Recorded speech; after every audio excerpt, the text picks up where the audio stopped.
A messy commute home tonight and possibly tomorrow morning for LIRR riders following a train derailment. You're watching Newsday TV. Thanks for joining us. I'm Macy Egland. The MTA chairman said the Hempstead-bound train derailed just after 11 a.m. All 8 cars went off the track and a total of 13 people were injured. This happened just east of Jamaica Station. Passengers stayed on the train for about 90 minutes before being moved onto another train. So what happens next? Now our track department and our rec crew will do what they do best. They will assess the situation. They will get this train and these tracks up and running as fast as possible and as safe as possible. No word yet on what caused the derailment. The evening commute and likely Friday morning will be affected. A construction worker was killed and his brother was injured after a roof collapsed this morning. It happened at a processing plant at 66 Stillwell Lane in Syosset.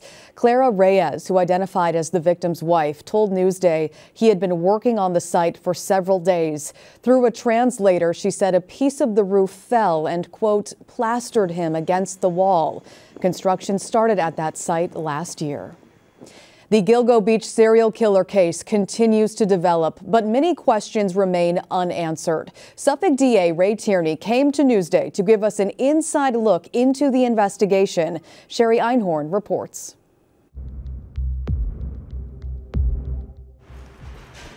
A conversation with Suffolk District Attorney Ray Tierney here at Newsday's studios. He's giving us an inside look at the Gilgo Beach killings investigation, a cold case spanning 13 years, 5 police commissioners, 3 DAs, and 2 county executives. The arrest of a Massapequa Park father and architect last month may have stunned the public, but we now know investigators had been honing in on Rex Heuermann as a suspect for months. The interesting thing about our investigation, however, is it was secret. And we felt that that was a power that we had or an asset that we had because we knew, or at least we strongly suspected, that the individual who committed these murders, he would be surveilling our investigation through the media. Because of that, Tierney says task force members were instructed not to share any information with anyone outside the group. The case began back in 2010 when remains were discovered along Gilgo Beach, the victims' families desperate for justice. Heuermann is charged with murder in connection with 3 of the killings and suspected in a 4th. Back in 2020, police released an image of a black leather belt with the initials either WH or HM, saying they believed it had been handled by the suspect. Tierney telling Newsday Heuermann does have ancestors with WH as initials.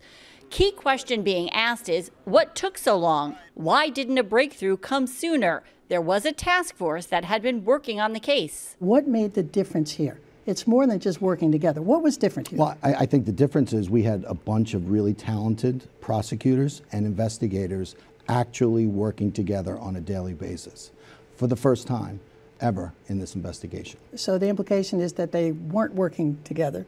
I don't believe that they were working together to the extent we were. The DA says Gilgo victims who haven't been identified yet could be identified soon. For Newsday TV, I'm Sherry Einhorn.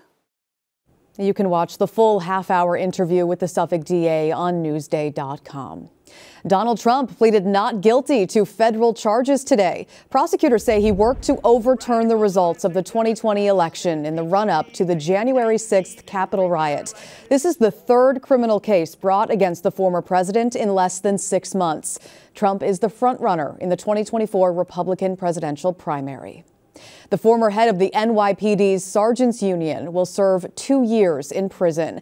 Prosecutors say Ed Mullins stole $600,000 from the union. Mullins of Port Washington was ordered to forfeit $600,000 and pay that same amount in restitution. Only in Newsday, Suffolk has released its list of the biggest water users, which includes many living out on the East End. I spoke to Newsday reporter Joe Workmeister to find out just how much water these billionaires are using and why it could potentially be a problem.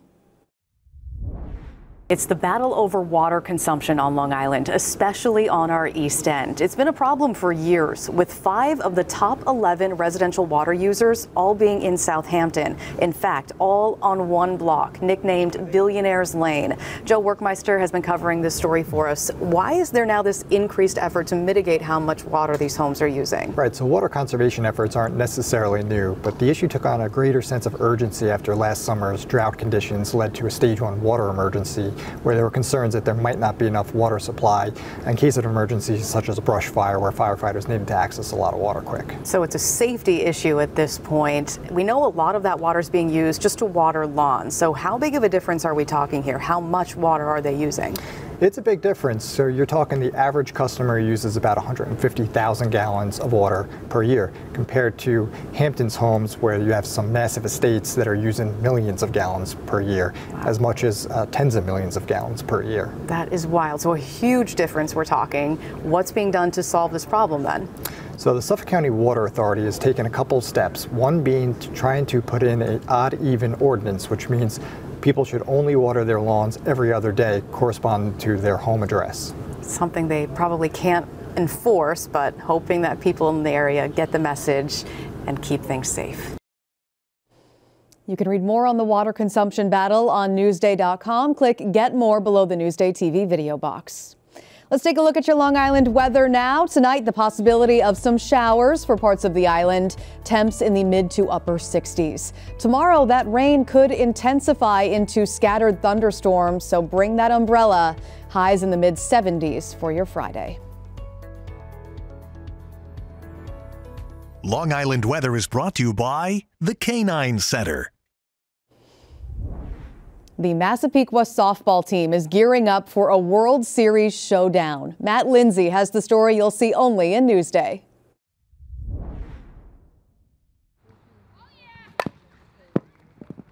Massapequa International is heading to Greenville, North Carolina to represent the Mid-Atlantic region in the Little League Softball World Series. After our first runners got on, after I had that hit, getting those first few runs, we knew there was no going back, and we just kept going from there. Massapequa beat North Pocono 7-0 to punch its ticket to the World Series last Friday on ESPN. The first game was definitely the hardest because I was thinking about it a lot, and then after it just felt like any other game. So I kind of forgot after the game went through that we were even on TV. Pitching is the priority for Massapequa, which had 3 shutouts in its 4 regional tournament games. When the defense is at its best, Massapequa is hard to beat. Once we have that pitching, we know our defense is set, and we have a good field too, and so we just need to start hitting the ball, and we can keep hitting the ball, and we know we can do it. These girls just started playing together in early June, but they act like they've been together for years. We've become so close, it feels like they're family to me now, so I'm very excited to keep playing with them. Massapequa will play at 7 p.m. on Monday against the winner of Connecticut and Italy on ESPN. Well, since we got to sit there for 5 days without a game, I want to win now. A lot of people go there just saying, let's enjoy the experience. Nah, we want to win. I'm Matt Lindsay for Newsday TV. Some great young talent. Good luck, girls. You could read more on the Massapequa team on Newsday.com. Click Get More below the Newsday TV video box.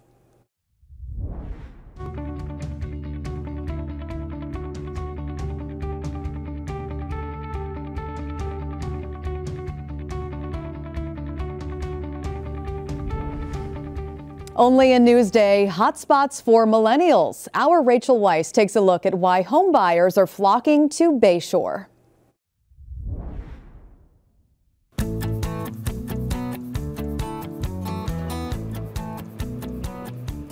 Welcome to Bayshore, one of Long Island's up-and-coming hotspots for millennial homebuyers. Many local real estate agents agree the South Shore of Suffolk County is gaining popularity with millennials, particularly young families. For Bayshore, the downtown is the biggest draw for young home buyers. We've known people here that they were dating and now they have their kids and they're going from renting to we want to buy a house here. We want to stay in the community because, everyone knows everyone. For one family, living in Bayshore was a dream nearly 2 decades in the making. Rose and Joseph Perrone had their hearts set on raising their family on Long Island.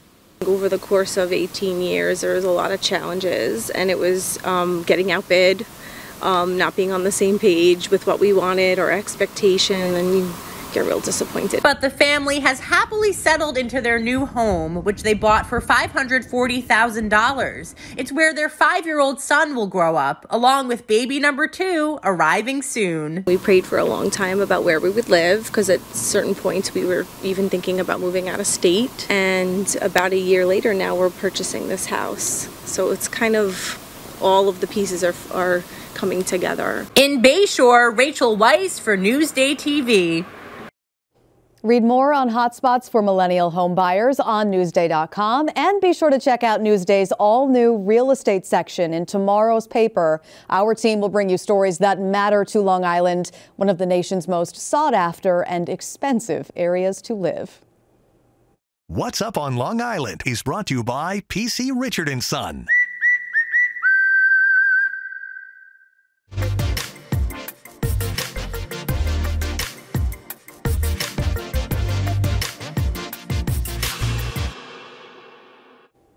Here's what's up on Long Island. So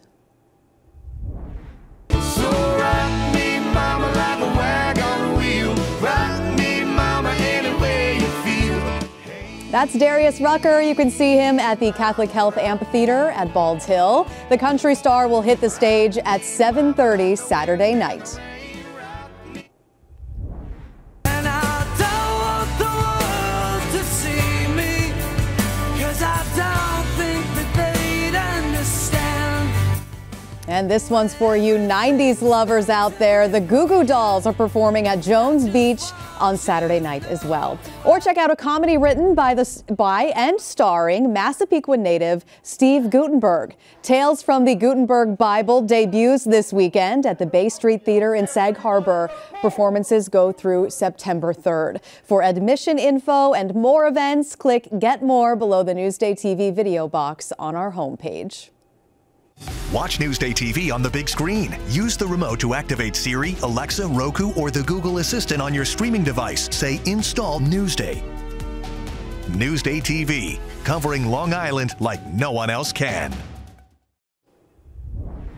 You're watching Newsday TV. I'm Macy Eglund. Thanks for joining us. We'll leave you now with a look at your 7-day forecast. Have a great night.